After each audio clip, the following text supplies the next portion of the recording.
Donc, pourquoi j'appelle ça la 7e génération? Chez tous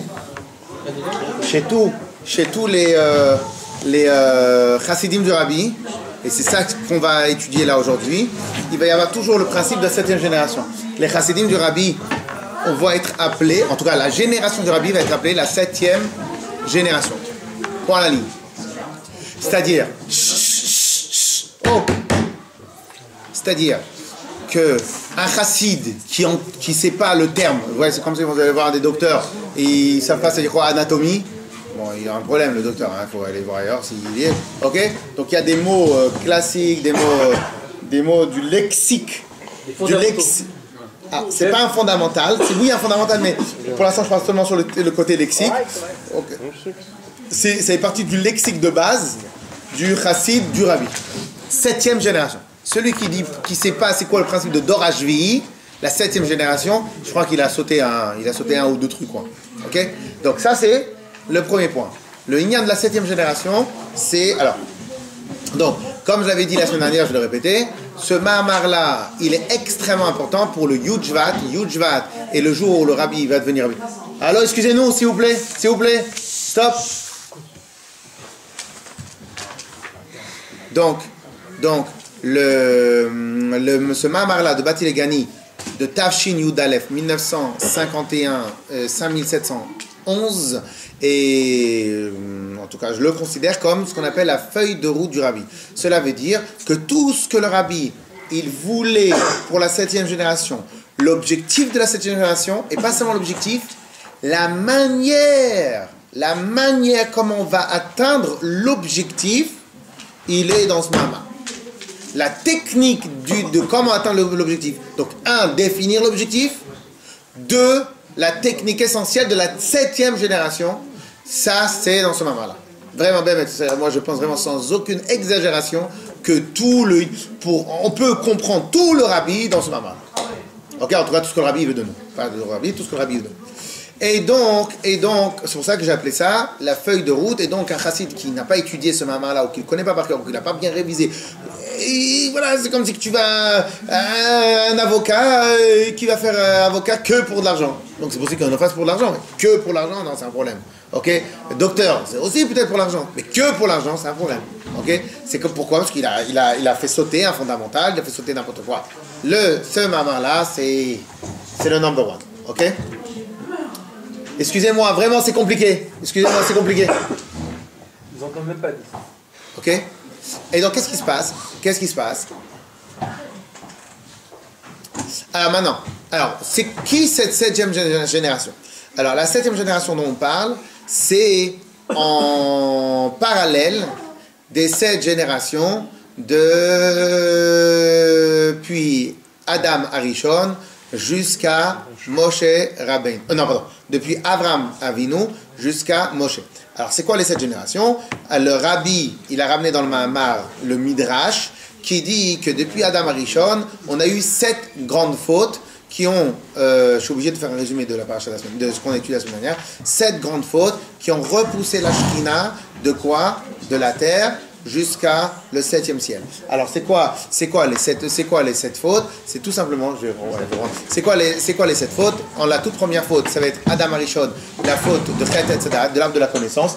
Donc Adam Arishon, il avait 2 heures à tenir, et malgré cela, il a réussi à fauter. Donc ça, c'est vraiment un très fort de sa part. Donc il a réussi à fauter. Et donc, comme on a, rappelez-vous l'exemple que j'avais donné la semaine dernière, imaginez maintenant quelqu'un, il aime que le bleu, et il a fait sa maison qui est que du bleu, et il y a du bleu, même ses lacets de ses chaussures, c'est que du bleu. Vient quelqu'un, il arrive, il met du rouge, paf, il n'arrive plus à dormir la nuit. Il y a un truc dans la maison qui m'empêche de dormir. J'arrive plus à dormir la nuit. Clair? Pourquoi? Parce qu'en fin de compte, qu'est-ce qui se passe? Il est venu, tu lui as mis, lui il aime le bleu, il veut du bleu, il a fabriqué que du bleu, il a fabriqué une maison que du bleu, etc. Tu lui as mis du rouge. Paf, c'est terminé, tu l'as esquinté. Clair? Donc, qu'est-ce qui se passe? Bien, quand il a créé le monde, comme un architecte, il a tout créé dans le monde pour que ça corresponde exactement à sa volonté. Olam, Bemiluo, Nivra. Le monde a été fabriqué pour correspondre à 2000% à la volonté d'Hachem. Point la ligne, c'est tout. Il n'y a pas à aller chercher midi à 14h. C'est pour correspondre à 2 milliards de pourcents la volonté d'Hachem. C'est Dieu Hachem qui l'a créé. Donc, Hachem à la base, il se sentait totalement à l'aise. C'est pour cela que le Gan Eden de l'époque, c'était le Gan Eden spirituel, le Gan Eden matériel, tout est en même temps. Le matériel, le spirituel, tout est en même temps. Pourquoi? Akadosh Baruch Hu, il a créé le monde parfaitement. Vient Adam Arishon, qu'est-ce qu'il a fait avec la faute du veau d'or, la faute de l'arbre de la connaissance? Qu'est-ce qu'il a fait? La faute, Hachem il était là, présent là. Qu'est-ce qu'il a fait à la faute? Hachem ne se sent plus bien. Hachem se retire. De là au ciel numéro 1. Il se retire. Il s'en va du monde. C'est pour cela qu'après Adam Arishon, il est resté sur la terre. Et Hachem, il a fermé les portes du Gan Eden. Il y a marqué, il a mis 2 anges qui vont protéger l'entrée. Il a fermé la porte du Gan Eden. Et tout ce qui est spirituel, c'était que matériel maintenant. Clair? Ensuite vient Caïn et Hevel, le meurtre. Ils ont créé la notion du meurtre. C'est ce qu'on avait étudié la semaine dernière, la création de la notion de la faute. Le meurtre, deuxième. Après, Enoch, il est arrivé, il a créé la notion de l'Avodah Zara, de l'idolâtrie. Il a repoussé. Tac. 1, 2, 3, 4, 5, 6. Franchement, c'est 6 ciels ou 7 ciels, parce que le dernier. Ok? Je sais pas, on dit le 7e, Raki Ashvi. Je sais pas comment on compte là. Du 7, du 7 au 6. Donc 1, 2, 3, 4, 5, 6, 7. Ouais, c'est comme ça. Alors maintenant, qu'est-ce qui se passe? Et le 7e ciel, c'est l'état où Hachem il est très long. Clair? Très bien. Alors maintenant, qu'est-ce qui se passe? Viens. Ce cas, c'est pour l'instant, je fais un résumé de la semaine. Viens. Oui. Alors, il faut en refaire. Viens. Ici. Attends. Ici. Tiens. C'est bon. 5, 7. Voilà, c'est bon, tu l'as. Ouais. Non, que celle-là. Celle-là. La deuxième, celle qui est remplie. Tiens. Donc ça, je fais ça. Ouais. Et donc, qu'est-ce qui se passe? Eh bien, la semaine dernière, le rabbi, il explique dans le Mahamar. J'ai pris sa chaise. Le rabbi, il explique. Le rabbi, il explique dans le Mahamar que maintenant, qu'est-ce qui se passe? Et donc, ça, c'est le Midrash qui nous dit ça. Qu'en fin de compte, donc, Hachem, il a été viré de la terre. Et après, grâce au travail de 7 tzadikim, qui sont Abraham, Yitzhak, Yaakov, si on va les écrire, bon. Abraham, Yitzhak, Yaakov. Abraham, Yitzhak, Yaakov, Lévi, Kehat, Amram et Moshe Rabbeinu, par la force de 7 tzadikim, on a réussi à faire descendre Akadosh Baruch Hu de retour sur la terre. Donc dans le matériel. Donc le rabbi il a bien insisté, comme ça on a bien insisté la semaine dernière, qu'en vérité, pour nous, ce qui nous concerne le plus, c'est Moshe Rabbeinu. Pourquoi c'est Moshe Rabbeinu? Parce que ça nous concerne à nous. Alors nous, on est sur terre. Donc en vérité, ce qui est important pour nous, c'est de voir Hachem avec nos yeux. Et non. Ce qui est important pour nous, c'est pas qu'on nous raconte sur la sortie d'Égypte. C'est qu'on sort d'Égypte. Ce qui est important pour nous, c'est pas que les Lévi'im, ils ont la Torah parce que c'est... Ce qui est important pour nous, c'est que on reçoit la Torah. Ce qui est important pour nous, c'est l'alliance avec Hachem. Ah, que tu nous racontes ton grand-père, ton arrière-grand-père, il était attaché avec Hachem. Mais moi, je veux être attaché à Hachem. Donc ce qui est important pour nous, c'est la concrétisation de tout cela. La concrétisation, elle est sur terre. On est d'accord? Donc ce qu'on a étudié dans le Midrash, c'est qu'ils sont venus 7 tzadikim, Abraham, Yitzhak, Yaakov, Lévi, Kehat, Amram, et Moshe Rabbeinu, il est venu, il a réussi à signer le contrat, descendre le contrat ici. Ok? Ça, c'est ce qu'on a étudié la semaine dernière en substance. La semaine dernière, on avait expliqué la gravité que la Kedusha s'en va d'ici vers là-haut, parce que ça, c'est l'essentiel. On a expliqué la gravité, parce qu'elle n'était pas grave seulement par rapport à la quantité, et c'est par rapport aussi à la qualité. C'est la première fois où on virait le patron de chez lui. On a inventé la notion de faute, la notion d'insolence, la notion d'aller contre la volonté d'Hachem, la notion de... Toutes ces notions-là. Donc c'était la source, la faute de l'arbre de la connaissance est la source de toutes les fautes qui existent. en contrepartie, réussir à faire descendre la Shrina, je ne vais pas l'expliquer longtemps, maintenant on l'a expliqué à sa mère, réussir à faire descendre la Shrina, c'est quoi? C'est la réparation de la faute originelle. Donc en fin de compte, réussir pour Moshe Rabbeinu à faire descendre la Shrina en bas, c'est pas juste réussir à faire encore une étape. C'est je répare la faute originelle comme si jamais Dieu avait été parti du monde. Donc c'est le summum du summum du summum du summum de tout. Clair? À partir du moment où on a compris ce principe-là, le rabbi, pendant tout le Mahamar, en tout cas déjà pendant ce séif-là, il va, comme lui, il est le 7e rabbi de Lubavitch. Attends, j'ai une question. Tu dis qu'à partir de la 7e génération, on revient comme si il y avait...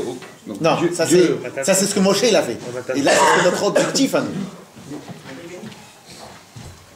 Mais les fautes, elles existent toujours, la trace de la faute. Eh ben nous c'est de arranger. Ah non. C'est ça le chidouche. C'est ça le chidouche. Lorsque maintenant à Matan Torah il y a marqué que Dieu il nous avait mis comme Gan Eden, comme Mashiach. Donc comme Sina. Ok. Alors maintenant après ils sont arrivés 7 tzadikim. Alors en comparaison, on va arrêter les comparaisons jusqu'aux chiffres pour l'instant. Le rabbi dans des sichot, il explique que la comparaison n'est pas que juste aux chiffres, il est aussi sur le service de Dieu, mais on va arrêter que sur ça. Donc on a le premier rabbi de Lubavitch, le Admour Hazaken, on va appeler le Admour Hazaken, ok, le Admour Haim Saï, messieurs s'il vous plaît, Admour Haim Saï, le Tzemar Tzedek,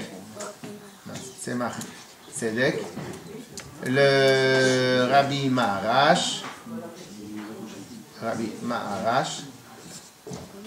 le Rabbi Rachab, le Rabbi Rayatz. Je fais en abréviation parce que on n'a pas de place. Et on a le Rabbi. Donc, viens. Viens,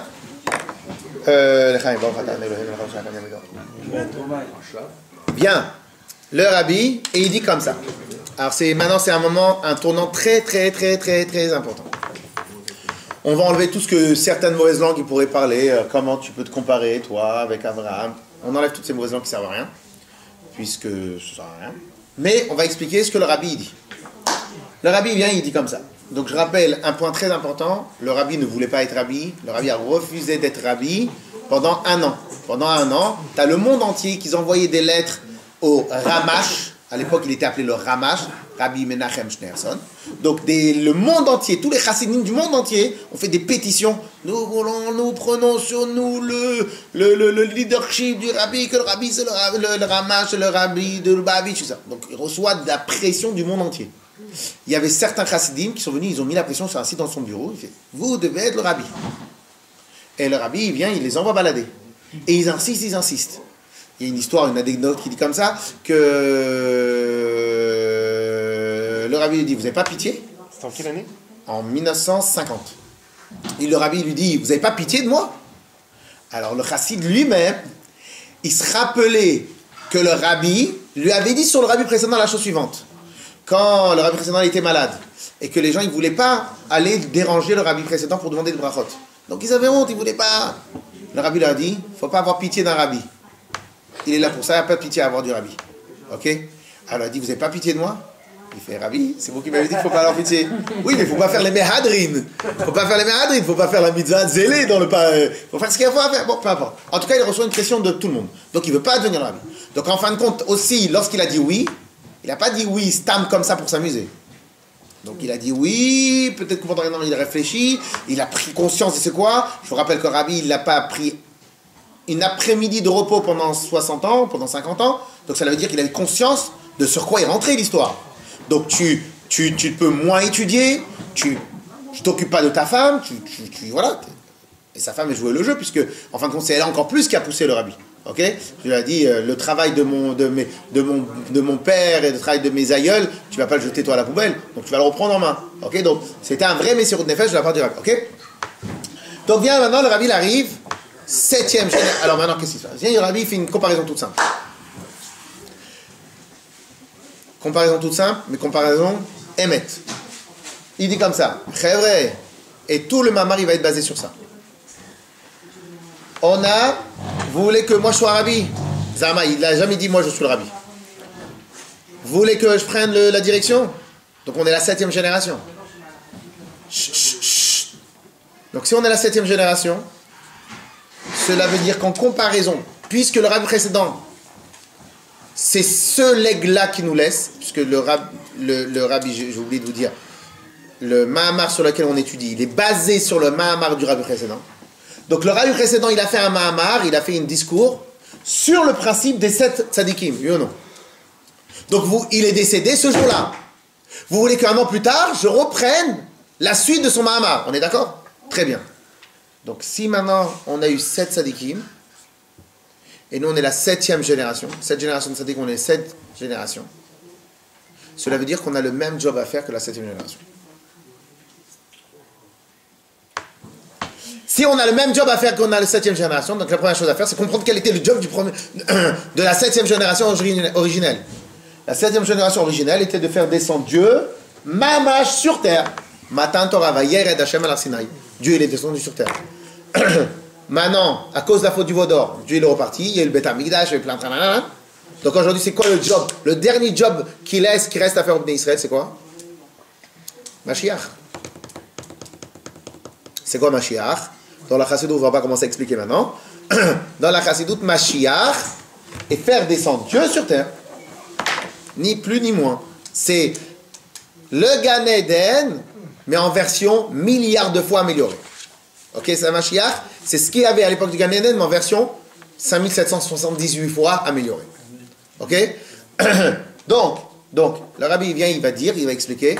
Ça, c'est notre job. Je suis le rabbi? Je suis le rabbi? Alors je vous explique. C'est la feuille de route. Je suis le rabbi? Signé. Signé en bas de la page. Ok? Donc ça veut dire que c'était extrêmement important pour le rabbi de dire ça quand il devient rabbi. Je suis le rabbi, moi? Signé en bas de la page. Ok? C'est pour cela que moi je tiens que quelqu'un qui ne connaît pas ça, il est autre chose. Il est rabbi de Bobov, il est chassid de Bobov, chassid de Ber, chassid de Breslev, chassid de ce que tu veux, hein? Chassid de ce que tu veux. Un chassid du rabbi, tu n'es pas. Un chassid du rabbi, tu n'es pas.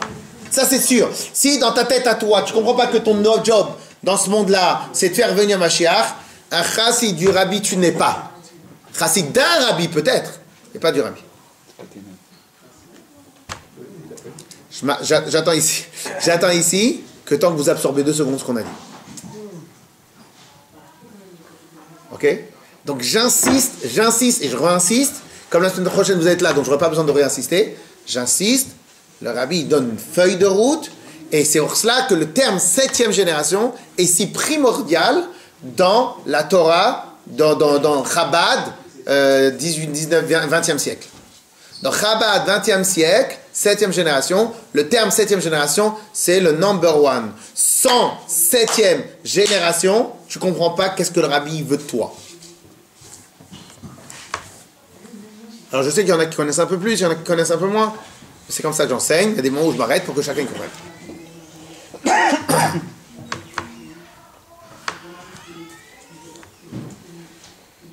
Yes?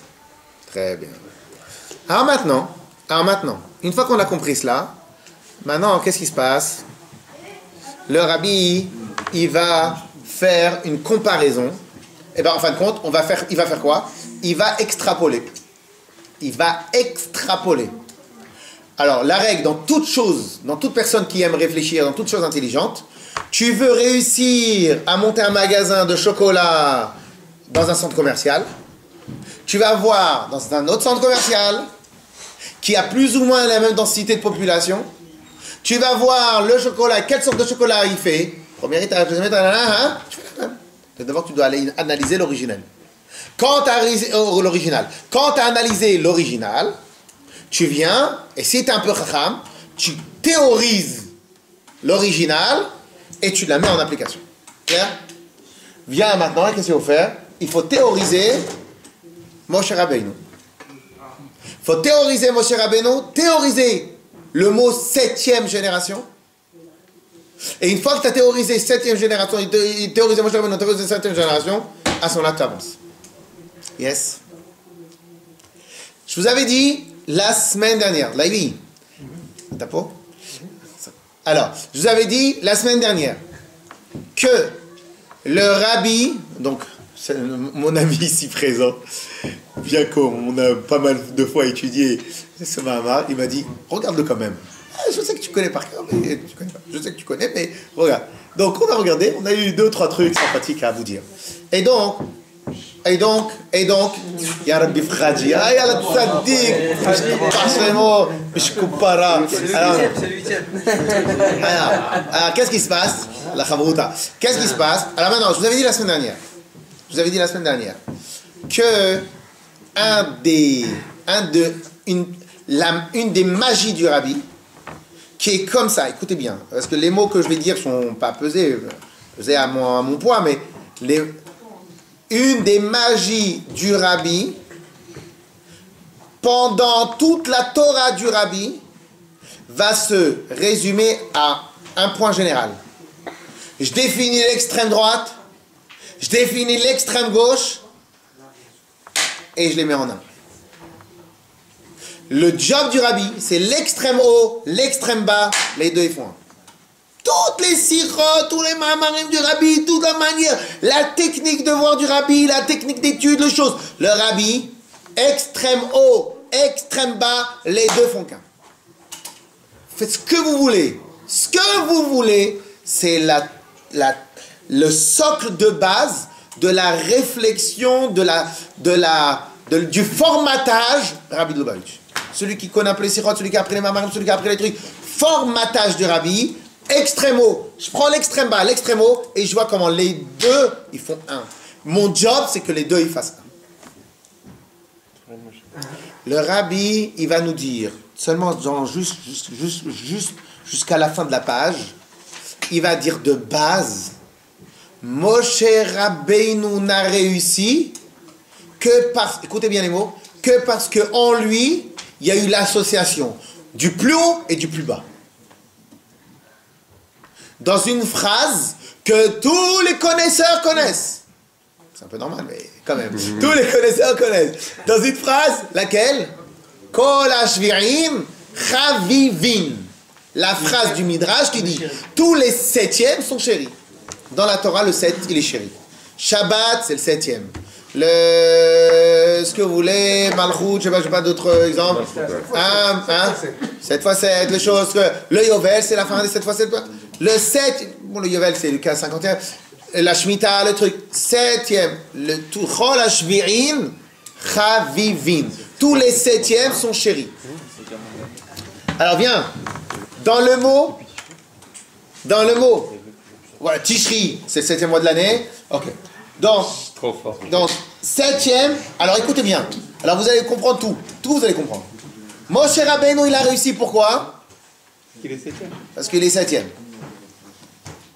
Et tous les 7e sont chéris. Donc, tous les 7e sont chéris. Ok? Alors écoutez bien cette phrase-là. Dans tous les 7e sont chéris, tu as l'association du plus haut avec le plus bas. Dans le mot tous les 7e sont chéris, tu as l'association du plus haut et du plus bas. Ils sont chéris. C'est-à-dire quoi ils sont chéris? Shabbat, elle a choisi d'être Shabbat. Elle n'a pas choisi d'être Shabbat. C'est le Shabbat, c'est le plus kadosh.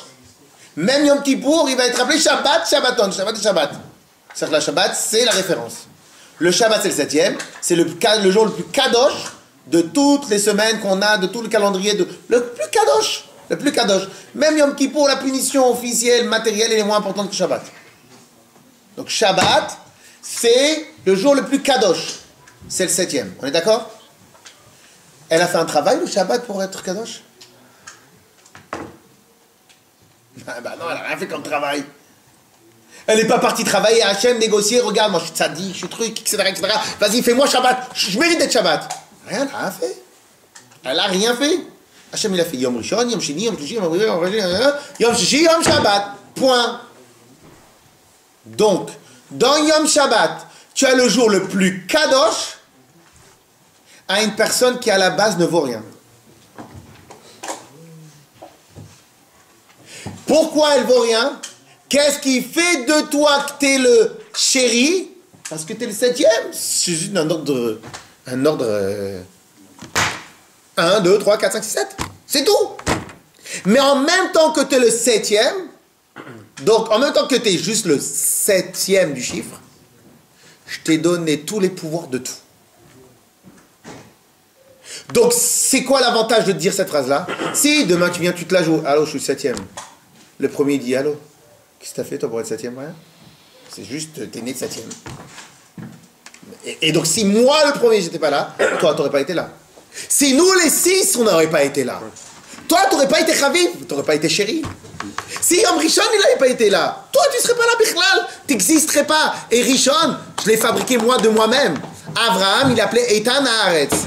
Les Abraham, Yitzhak, Yaakov, ils s'appelaient Eitan et Haaretz. Les puissants de la terre. Pourquoi les puissants? C'est eux à la force de leur poignet, ils sont venus et ils ont révélé Dieu dans le monde. Mais pas parce qu'ils avaient 6 avant eux. Abraham, il s'est levé le matin, il s'est battu contre Nimrod, il s'est battu contre les 5 rois, contre les 4 rois, il s'est battu, il est venu, il a révélé. Et personne, il lui a parlé de Avodat Hashem.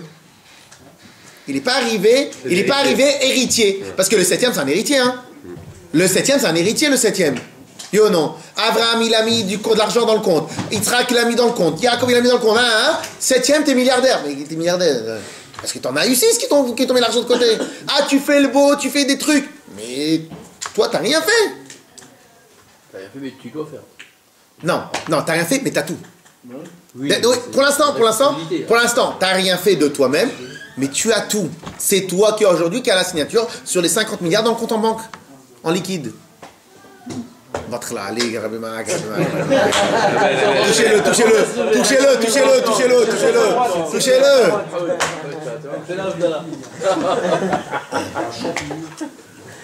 Ok? Et donc, qu'est-ce qui se passe? Clair ou pas? C'est la même svara partout, c'est la même logique partout.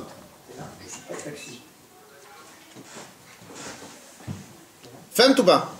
C'est la même logique absolument partout. Clair ou pas? Très important ce qu'on va dire. Et je pense... On sait pourquoi ou pas? Pourquoi le fait c'est... Pourquoi? Malchut. Alors Malchut, Shabbat, c'est comme ça que lui il a décidé. Après on pourrait réfléchir sur ça, mais je pense pas que c'est le moment. Alors maintenant qu'est-ce qui se passe? Alors maintenant, pourquoi maintenant j'insiste sur ça? Parce que je pense sincèrement que celui qui a un tout petit peu vu le rabbi, étudié le rabbi, regardé le rabbi faire, regardé sa manière d'être, regardé sa manière de marcher, regardé sa manière de tout. Le rabbi avait toutes les qualités possibles, inimaginables, c'est un tzaddik. Même ses détracteurs, aujourd'hui il y a une vidéo claire sur internet, sur un de ses détracteurs, qui dit, écoutez bien, comme lui, il n'y a pas eu dans toute l'histoire du peuple juif, un de ses premiers détracteurs, 2, il dit, aujourd'hui, le monde entier s'abreuve de sa Torah. Et quelqu'un, un rave, qui est très très connu. Entre guillemets, pourquoi je dis ça? Pas pour faire des éloges sur Rabbi, je ne pense pas qu'il en a besoin qu'on en fasse ici. Pour vous dire qu'il avait toutes les qualités. Toutes les qualités, il a révolutionné le monde, être Mechadesh. Parce que dans l'étude aussi, il faut savoir être Mechadesh, Chidushim. Toutes les qualités.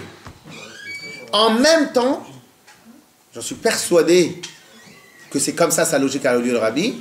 En même temps, il considérait que tout ça, il n'avait rien fait pour l'avoir.